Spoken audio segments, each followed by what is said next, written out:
तो फ्रेंड ये रियलमी का C11 है। इसमें प्रॉब्लम ये है कि फ्रेंड इसमें नो नेटवर्क का इशू है। तो आइए हम देखते हैं फ्रेंड कि इसमें इसमें कैसे सॉल्व किया जाए। इसको पहले ओपन कर लेते हैं फ्रेंड। और इसमें सारी सिम लगा के देखे पर कोई भी सिम में नो सर्विस ही आ रहा है। अभी हम देखते हैं फ्रेंड कि इसमें एग्जैक्टली क्या इशू है। इसको हम ओपन कर लेते हैं। सॉफ्टवेयर के थ्रू इसे किया फ्रेंड सॉल्व, पर नहीं हो पाया ये। सो हम हार्डवेयर में इसको चेक करेंगे, क्योंकि जनरली फ्रेंड इसकी बेसमेंट आईसी जो होती है वो डैमेज होने की वजह से इशू आता है। तो हम बेसबैंड आईसी इसकी रिप्लेस करेंगे। सबसे पहले इसे हम रिपेयर करेंगे बेसबैंड आईसी को। अगर उसमें अगर प्रॉब्लम सॉल्व होता है तो हमें कोई ज़रूरत नहीं है इसे बदलने की।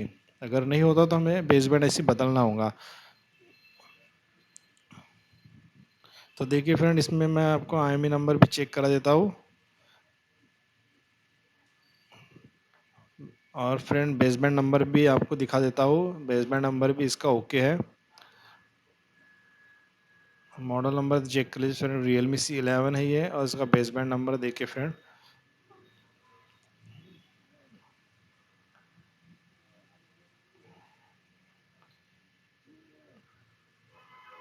फिर भी नो नेटवर्क का इशू आ रहा है, नो सर्विस का इशू आ रहा है। तो हम इसे ओपन करते हैं और देखते हैं क्या सॉल्व हो सकता है इसका प्रॉब्लम।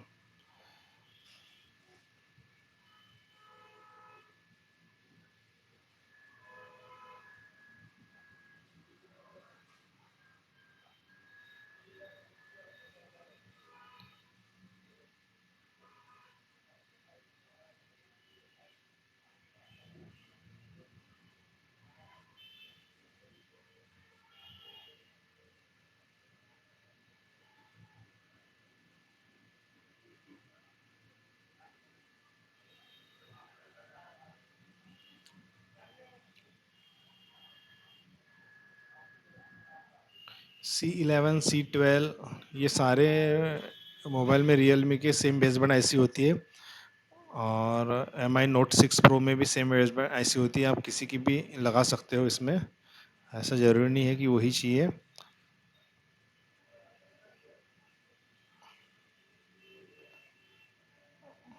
और फ्रेंड मेन बात यह है कि इसमें इसकी पूरी जो आईसी है वो स्टील प्लेट से सील्ड होती है। उसमें निकालना बहुत ही हार्ड होता है। हो सके तो उसको हीट करके ही निकालिए। अब आपको जिस तरह से जमता है, जिसे कभी कभी ट्रैक मिस हो जाती है, तो आप हो सके तो उसको हीट करके निकाले पेस्टिंग लगाकर।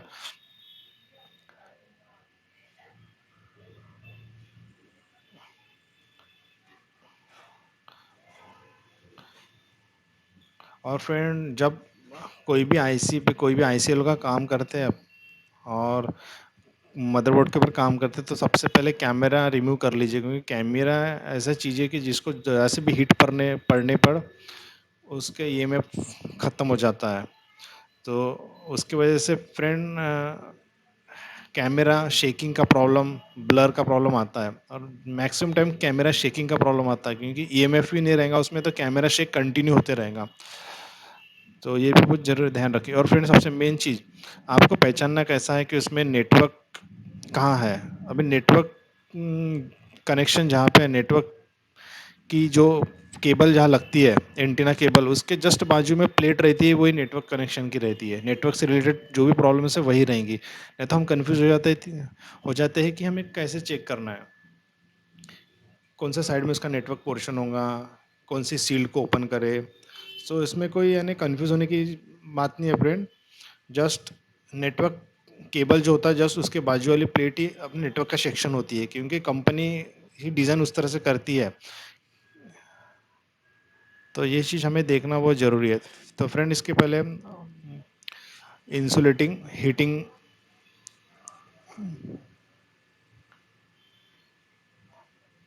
हीट रेजिस्टेंट टेप जो है कॉपर का, वो निकाल लेते हैं फ्रेंड, क्योंकि अगर वो नहीं निकालेंगे तो हीटिंग करना मुश्किल जाएगा फ्रेंड।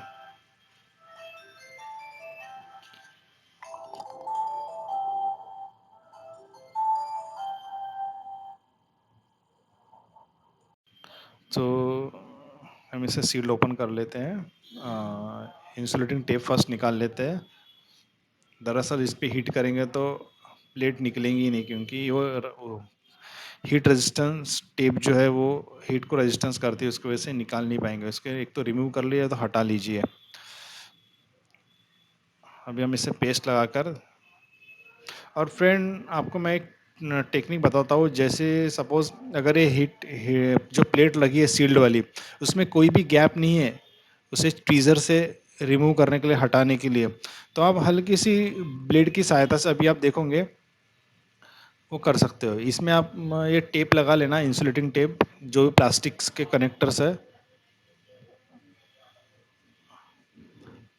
क्योंकि अगर ये जल गए फ्रेंड तो काम डबल हो जाएगा।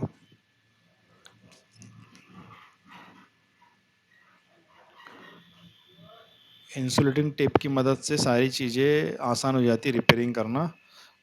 ये लगाने पर फ्रेंड हम चारों ओर पेस्ट लगाएंगे इसके।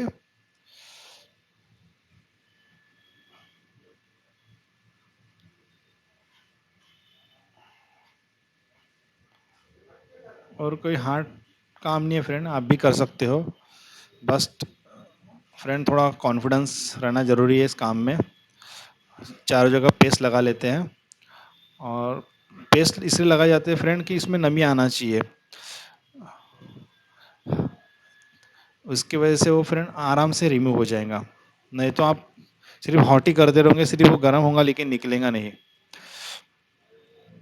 तो हम इसे फिक्स कर लेते हैं और फिर हम निकाल के देखते हैं फ्रेंड।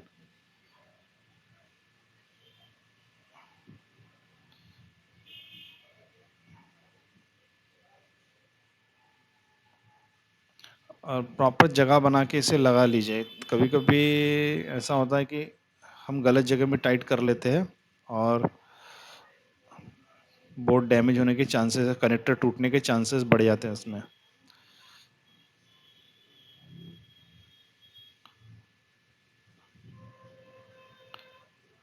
मैं इसे 350 में रखकर निकाल रहा हूँ। और फ्रेंड देखो, यहाँ पे ट्वीज़र से कोई चीज़ पकड़ने के लिए प्लेट नहीं है, क्योंकि प्लेट में कहीं पे भी होल नहीं है जिससे हम उसको, प्लेट को पकड़ के ऊपर रिमूव कर सके। बट एक ऑप्शन है फ्रेंड कि हम अपनी लेज़र ब्लेड लेकर कोई भी कॉर्नर में लगाकर उसे ऊपर उठा सकते हैं। तो स्टील के कोई भी कोने में आप लगाकर उसे रिमूव कर सकते हो। तो देखते फ्रेंड, अभी इसको थोड़ा हीट होने देते हैं ताकि प्लेट थोड़ी लूज हो जाए। हाँ फ्रेंड, अभी हीट होने पे आ गई प्लेट।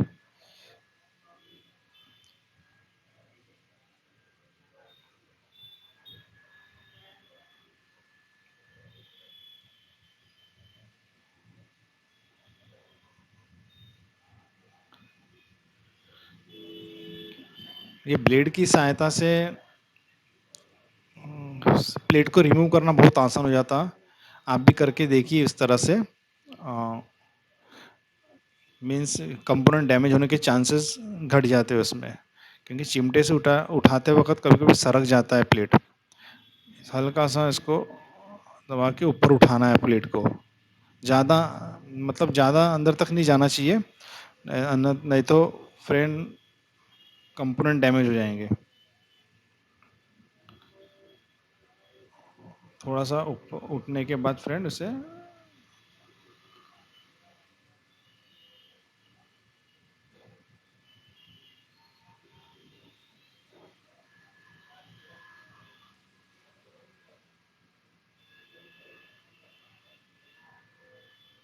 जो हम ऊपर उठा लिए इसे,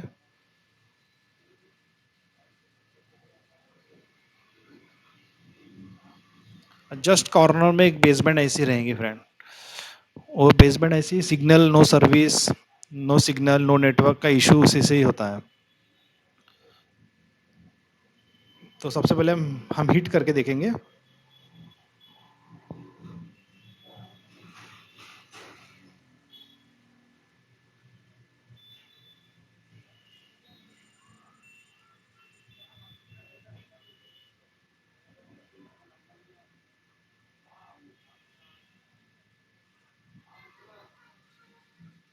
जैसे ही प्लेट हीट हो जाती है, उसको थोड़ा सा ऊपर उठाना है और रोक देना है, ताकि हम ट्वीज़र से प्रॉपर तरीके से उसे पकड़ सके।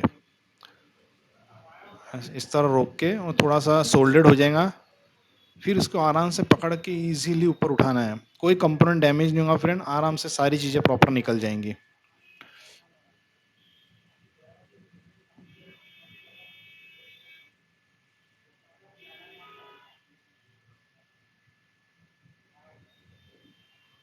इसमें जो लास्ट वाली आईसी मैं आपको दिखाता हूँ।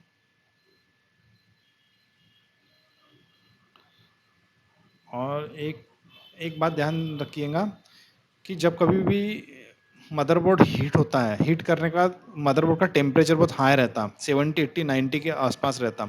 उसमें अगर आप मदरबोर्ड की शॉर्टिंग चेक करोगे मल्टीमीटर से, तो हमेशा कंटिन्यूटी दिखाएगा आपको, क्योंकि उसमें जो लो वोल्टेज पे काम करने वाले कंपोनेंट्स होते हैं, उसमें शॉर्टिंग या लीकेज का इशू थोड़ी देर के लिए आता है, क्योंकि बोर्ड गर्म है। जैसे जैसे बोर्ड ठंडा होता जाता है, उसके बाद उसमें वो सारी चीज़ें मतलब कंटिन्यूटी प्रॉपर तरीके से दिखाता है, शॉर्टिंग हट जाती है। ये हमारी आईसी बेसबैंड जिसे हम हीट कर रहे हैं। अब सबसे पहले हम हीट करके इसके चेक करके देखेंगे, उसमें अगर प्रॉब्लम सॉल्व होता तो हमें चेंज करने की ज़रूरत नहीं है। अगर इससे प्रॉब्लम सॉल्व नहीं होता तो यही नंबर की सेम आईसी हम लगा देंगे, आपका 100% प्रॉब्लम सॉल्व हो जाएगा। नो सर्विस का फॉल्ट बेसबैंड आईसी से ही होता है, क्योंकि मैंने इसमें सॉफ्टवेयर करके देख लिया हूँ।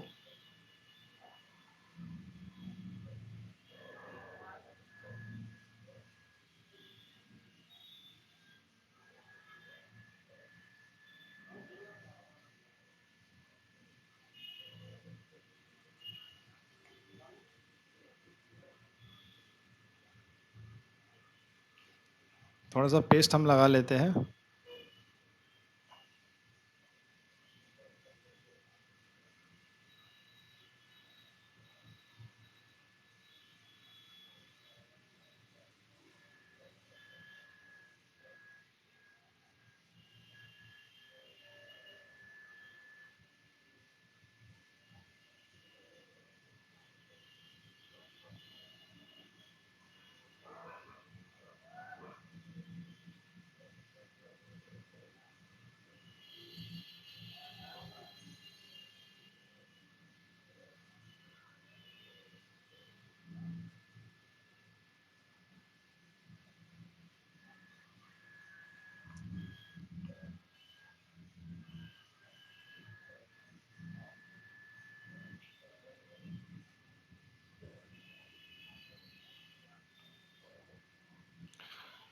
अभी आईसी हीट होने पर थोड़ी देर हमें इस आईसी को कूल होने देना है। अब इसके नॉर्मल टेम्परेचर पे आने तक के हमें रुकना है।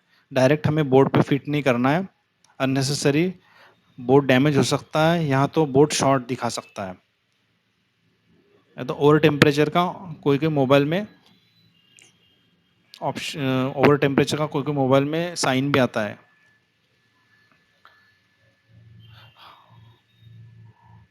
हमारे इधर सभी तरह के मोबाइल और हार्डवेयर रिपेयरिंग और ग्लास रिप्लेसमेंट होता है। अगर आप अगर रिपेयर करना चाहते हैं तो हमें कांटेक्ट कर सकते हैं। हमारा कांटेक्ट नंबर है।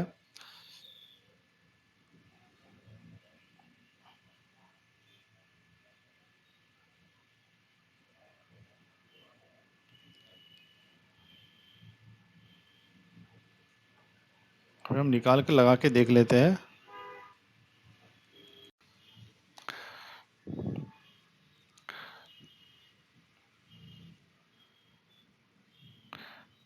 अभी हम चेक कर लेते हैं बोर्ड।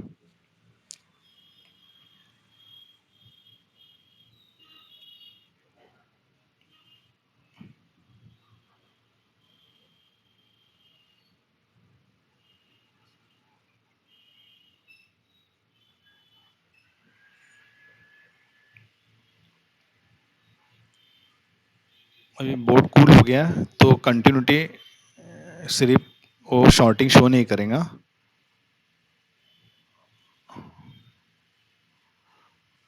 देखिए अभी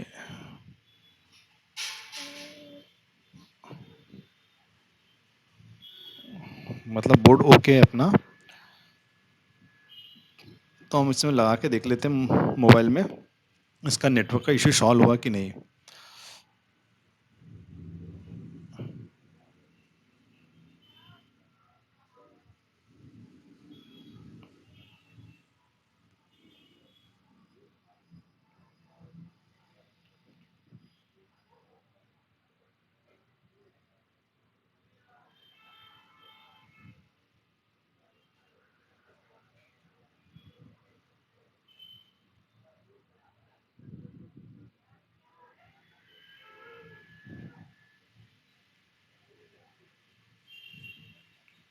शुरू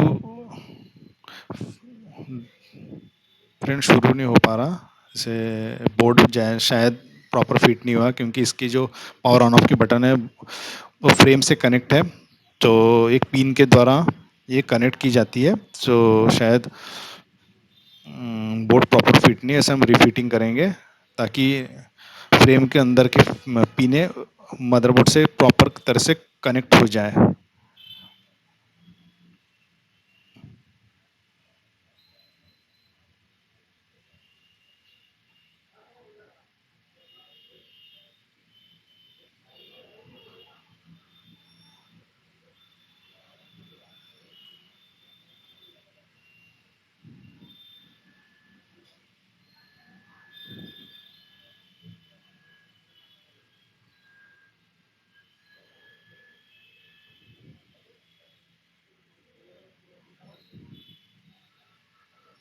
तो देखिए फ्रेंड शुरू हो गया। हाँ, बोर्ड का ये इशू था, मतलब बोर्ड प्रॉपर तरह से फ्रेम से कनेक्ट नहीं था, उस तरह से पावर बटन से कनेक्ट नहीं हो पा रहे थे। और हम देखते भी नेटवर्क का इशू।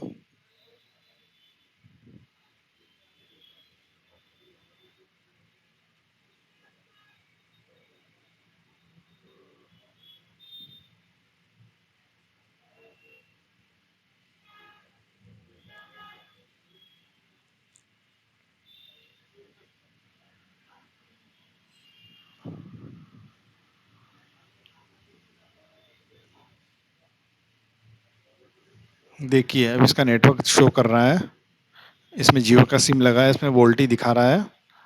तो अभी कॉल लगा के देखते हैं friend.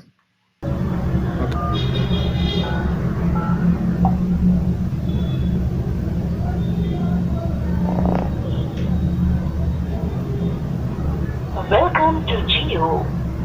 To check your data balance, validity, latest offers or any other Geo related service, use My Geo app. We have exciting recharge plans. For plans with 1 month validity, press 1. For details on rupees 601 plan, press 1. For details on rupees 239 plan, press 2. For details on rupees 299 plan, press 3. For details on rupees 419 plan, press 4. For details on rupees 179 plan, press 5.